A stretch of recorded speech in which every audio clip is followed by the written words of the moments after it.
Hey there sewers! Welcome to DartandSew. Whether you recently got a sewing machine or have been sewing for a long time, the sheer number of presser foot options can be overwhelming and even intimidating.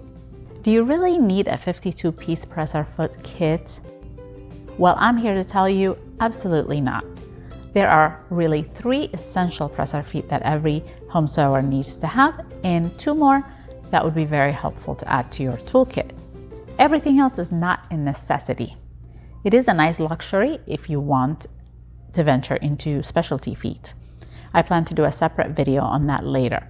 But today, the ones I'll be showing you come with most home sewing machines or are very easy to buy.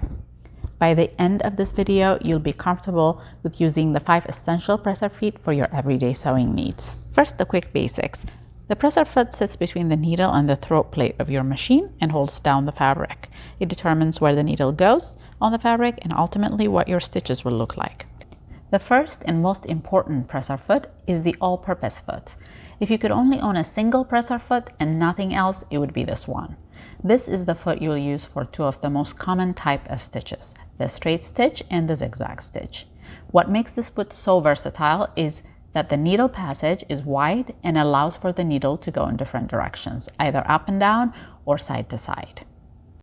The all-purpose foot may look different depending on your machine.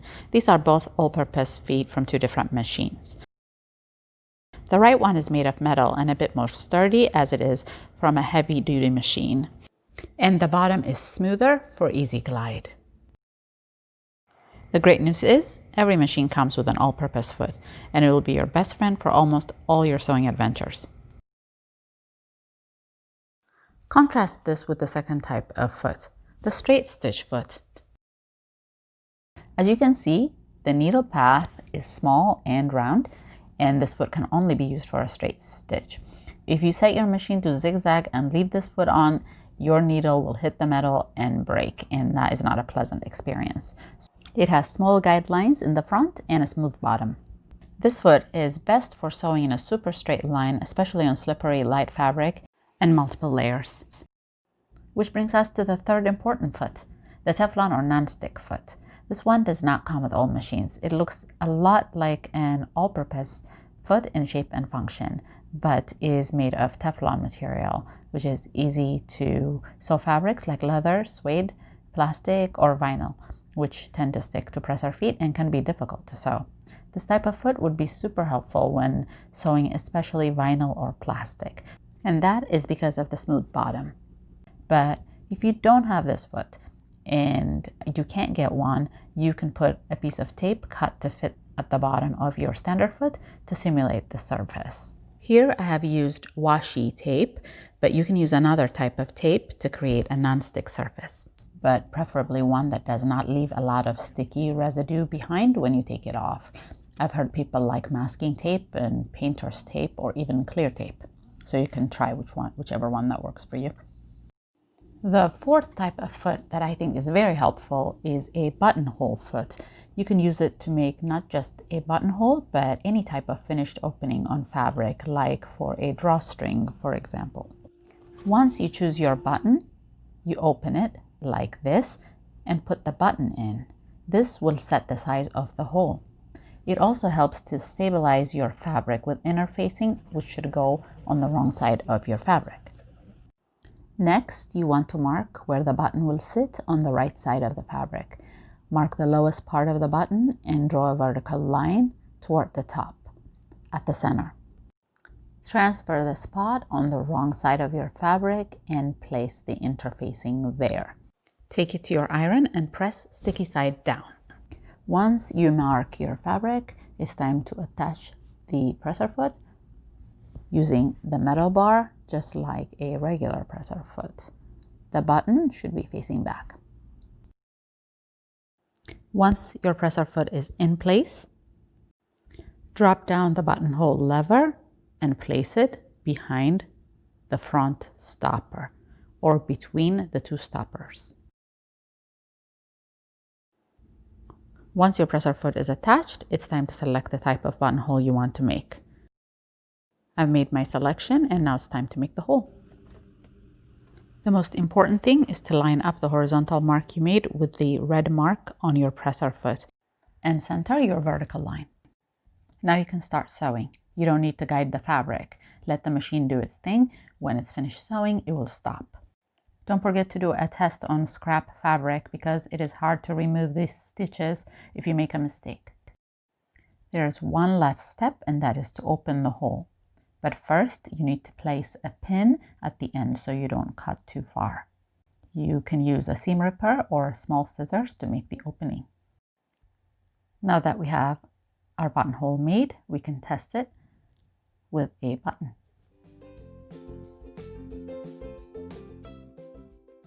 Mark your button placement at the center of the buttonhole. Sew on your button.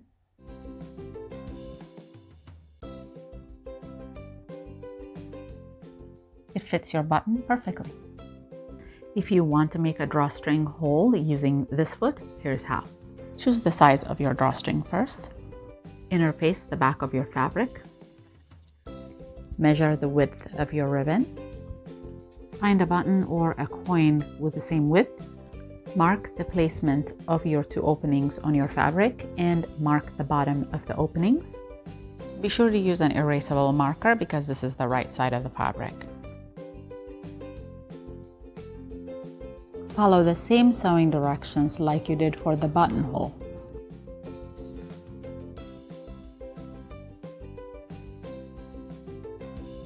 And you have finished openings for your drawstring or ribbon. Which brings us to our last and essential presser foot, the zipper foot. The zipper foot has a right and left side, so you can shift the needle to sew on either side. It has a narrow front that lets you get really close to the zipper coil when you're sewing. This foot is so important and so helpful when sewing any type of zipper, whether it be invisible or regular zipper. You can position your needle on the right or left side depending on the direction you're sewing.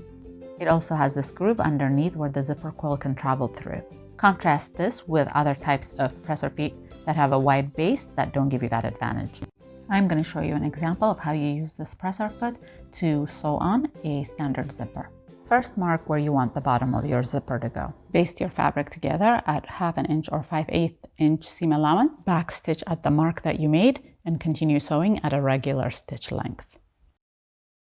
Press your seam open and put down your zipper with the coil side down right at the seam. Hand baste or pin your zipper in place. Open the zipper and start sewing from the top down.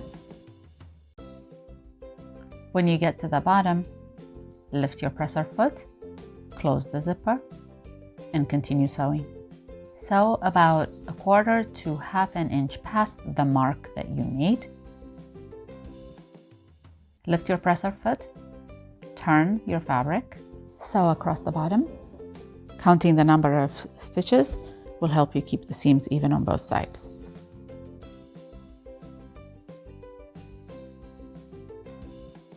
Lift your presser foot again, turn your fabric, and continue sewing in the other direction. You're sewing about 1/4 inch away from the zipper.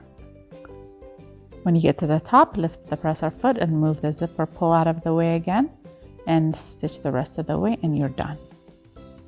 Now you can remove your basting stitch using a seam ripper. But remember, don't go past the bottom of your zipper. Go ahead and also remove your hand basting stitch.